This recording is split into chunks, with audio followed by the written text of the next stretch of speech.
Emily Miller of the Washington Times with us on the program tonight. Emily, thank you for joining us. Oh, it's always a pleasure. Well, it's funny, actually. There's a phrase, don't shoot the messenger. And it's kind of funny that Media Matters, which is taking a very anti-gun slant, is in fact doing just that. They're shooting the messenger, so to speak, singling you out in a recent blog post. What did you do to offend them, Emily? Well, I have to say, I absolutely love it when Media Matters attacks me by name, because then I know I've done something right. Right. You know, this time they said that my writing that guns are used about 2 million times a year to prevent crime or in defense was completely untrue and not valid and bad facts. But, you know, Mr. Kleck, who came up with this figure, I mean, of course there is, some confusion. We're never going to know all the defensive ways that guns are used, Right. because if somebody comes up to me on the street and I say, I got a gun, and they run, you're never going to know about that. The police aren't going to know about that. Or if you come to my home and I say I'm going to shoot, maybe they would know. So, there is obviously some gray area on how much we know, but, these anti-gun people, they always cite these same sources that are all bought and paid for by, either Bloomberg or one of their other sort of big billionaire sources. And it's either the Harvard School or the Bloomberg School, well named, at Hopkins. So I completely stand behind the facts. Of course, the reason that Media Matters is angry is because, the fact is that Bob Costas and Trotter, and those are the people I was writing about in my story, have made such mockeries of themselves. And, they're complete, obviously, hypocrisy in the case of Trotter, who is the Chicago Democrat who's running for Congress, who has voted against the right to carry for the rest of Illinois, has voted against less penalties, yet was found trying to sneak his own .25 Beretta through the airport onto a plane. And we only found out then that he had a carry permit because he has some side job as a security guard, which is in question as well. So, while he is voting and supporting, calling himself a great anti-gun advocate, gun control advocate, it's complete hypocrisy. It was great today for the rights of people in Illinois to exercise their constitutional right to bear arms. As you well know and have reported, the circuit court has overturned that ban. So it's just sort of interesting that happened right after, this hypocrisy with Trotter. But, that's what Media Matters is upset about. They're upset about. Well, and look, Costas. here's Go ahead. I'm sorry. Well, I was just going to say, here's the thing.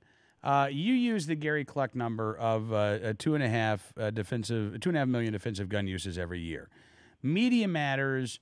I'm not even sure that do they actually even give a number, because there are three basic numbers that you can use. Gary Kleck's 2.5 million defensive gun uses every year, and then there were two studies that were done back during the Clinton administration, one of which estimated 100,000 defensive gun uses every year, which is a heck of a lot less than 2.5 million, and another that estimated about 1 million defensive gun uses every year. So Gary Kleck's is the highest number, But Emily, even if we used the lowest number of 100,000 defensive gun uses every year, that's still more than... Because there are about 30,000, a little less than 30,000 people killed by gun every year. Right, and that's not, by the way, those aren't homicides, those are suicides, those are, unintentional injuries, all of that. Very good point, and very good point. And so let's even take the lowest possible number, which sounds ridiculous to say 100,000 versus 2.5 million. But let's just say it's 100,000.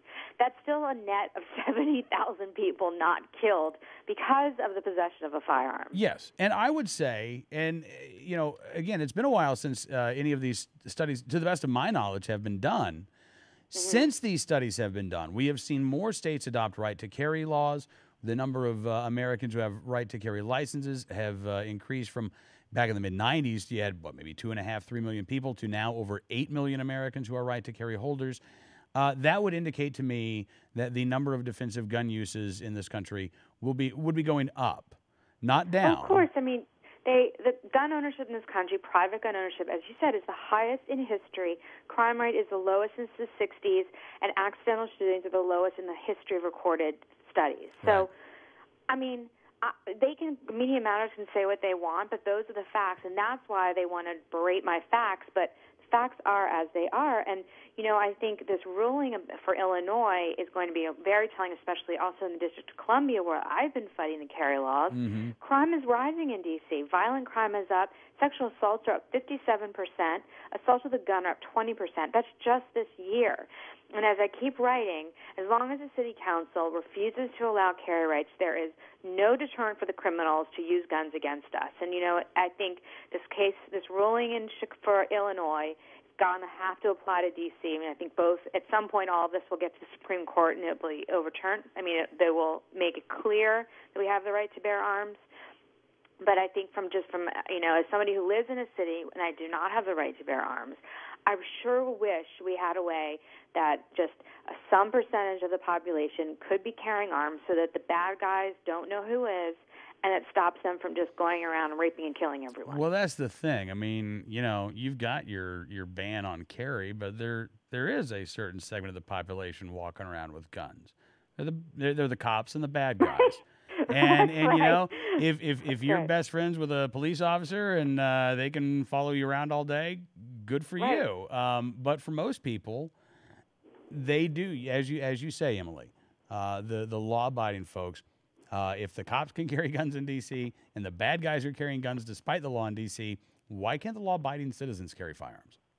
And it's ridiculous. And I've had this conversation repeatedly with the head of the city council, Phil Mendelson.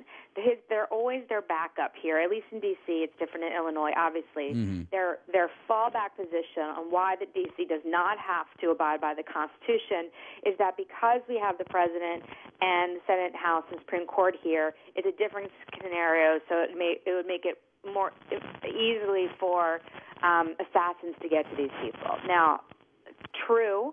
However, I don't think an assassin or somebody who wants to kill, say, the president or the Supreme Court justice is going to worry about whether there's carry laws allowed here. I don't think it has stopped them yet. Right. It's stopped them killing Reagan. I don't think it's going to start stopping them now because they're not going to stop at Virginia and be like, oh, no, can't kill the president today because it's against the law to carry a gun. I think that's the least of the laws they're worried about in those situations. Secondly, I don't think their lives are more important than any of ours. I don't think that I should be denied the Constitution because for some reason Congressman X's life is more important than mine. That doesn't make sense to me. Well, and again, as you say, it just Emily, the idea that our nation's capital would be the one place where our constitutional rights stop once we cross its borders. That we have to protect our government from the people and their rights. That's a really weird position for a politician to advocate, in my opinion. And that's what this liberal city council has stuck to its guns, or lack thereof. I guess they're sticking to their, I don't know. They can't even carry mace here, so I don't know what they're sticking to. But, but cupcakes. You guys got lots of cupcakeries in D.C. Exactly. I don't know. They're pretty wimpy here, too. So, but, with this Illinois ruling, it's just so egregious to have D.C., the nation's capital, the one place in the country that you do not have the constitutional right to bear arms. It's like saying let's make D.C. the one place you don't have the First Amendment right to free speech, and right. I can't write what I want in a newspaper. I mean, it's just so absurd. And I think now, we'll see what happens in Illinois. They've got 180 days to write a bill, figure out how they're going to do it. We'll see how that works through if it ends up getting appealed. But, D.C. has a case, the Palmer case, which is moving like molasses through the court systems.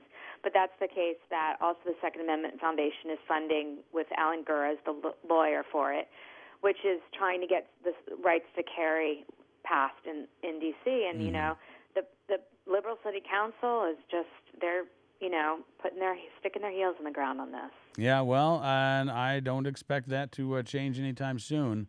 Listen, Emily, really appreciate you coming on the program tonight, and we'll talk to you again very soon.